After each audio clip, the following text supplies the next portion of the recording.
Hello সবাইকে, আজকে অনেক দিন পরে একটা বড় ভিডিও নিয়ে চলে আসলাম।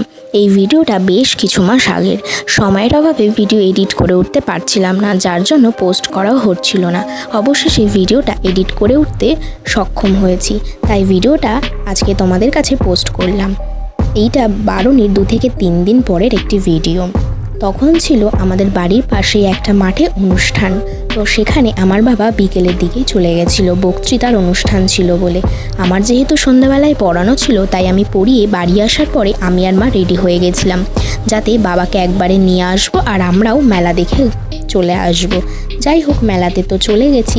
এবারও আমি অন্যান্য বারের মতোই মেলা থেকে কিচ্ছু কিনিও নি, কিছু খাইও নি। এবং আমি মেলাতে গিয়ে কিছু কিনি না, কিছু খাই না, তবু আমি মেলাতে কেন যাই তার কারণ এই ভিডিওটার আমি শেষে বলবো। তার জন্য তোমাদেরকে পুরো ভিডিওটা কিন্তু শেষ পর্যন্ত দেখতে হবে। আর আমি যতটা পেরেছি তোমাদেরকে মেলাটা ঘুরে দেখানোর চেষ্টা করেছি। তোমরা কিন্তু ভিডিও শেষে অবশ্যই জানিও ভিডিওটা তোমাদের কেমন লাগলো। আর হ্যাঁ, আমাদের এখানের মন্দিরে ঠাকুর দর্শন তোমাদের কেমন লাগলো সেটাও কিন্তু জানাতে একদমই ভুলো না। মেলা ঘুরতে ঘুরতে আমি আর মা একটা চপের দোকানে চলে গেছিলাম। চপের দোকানটায় মোটামুটি ভালোই ভিড় ছিল।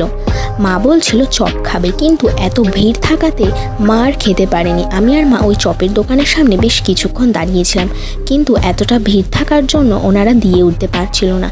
মা ওনাদেরকে বলেছিল যে কী চপ নেবে, কিন্তু ওনারা এত ভিড় ছিল বা হয়তো ওনারা ঠিক করে শুনতে পাননি, তার জন্য ওনারা দিতে পারছিলেন না। অনেকটাই লেট হয়ে যাচ্ছিল আমাদের, তাই শেষ পর্যন্ত আমরা সেটা না নিয়েই চলে এসেছিলাম। তোমরা কিছুক্ষণ পরেই সেই ভিডিওটার ক্লিপটাও দেখতে পারবে। আর এই যে মেলায় যে নকল সাপগুলো ঝোলানো হয়, আমার তো সাপে প্রচণ্ড ভয়, সেটা নকলই হোক আর আসলই হোক। আর এই যে মেলার একটা সাইডে যেমন খুব জনবসতি রয়েছে, মানে খুব লোকজন রয়েছে মেলার জন্য, সেই রকম আর একটা দিকে কিন্তু অনেকটাই ফাঁকা রয়েছে। এই দেখো, সেই চপের দোকানটার কথা বলছিলাম না, এই যে সেই চপের দোকানটা। যাই হোক, এবার তো বাড়ি যেতে হবে, অনেকটাই রাত হয়ে গেছে। আর ওই যে ফাংশনও শুরু হয়ে গেছে, বক্তৃতার পর্ব শেষ হয়ে গিয়ে নাচ গান শুরু হয়েছিল। তারপরে আবারও ঠাকুর দর্শন করে নিলাম। ঠাকুর দর্শন করার পরে বাড়ি চলে আসলাম। মানুষ মেলায় যায় মেলা ঘুরতে, কোনো না কোনো জিনিস কিনতে, আর আমি মেলায় যাই মেলায় কত লোকজন হয়েছে, কে কিভাবে সেজে এসেছে সেই সব দেখতে। আজকে তোমাদেরকে আমি বলেই দিলাম আমার মেলায় যাওয়ার আসল উদ্দেশ্য কী। তারপরে রেডি হয়ে গেছিলাম, আমি আর মা মিলে বাজারে যাব, একটু কেনাকাটা করার ছিল।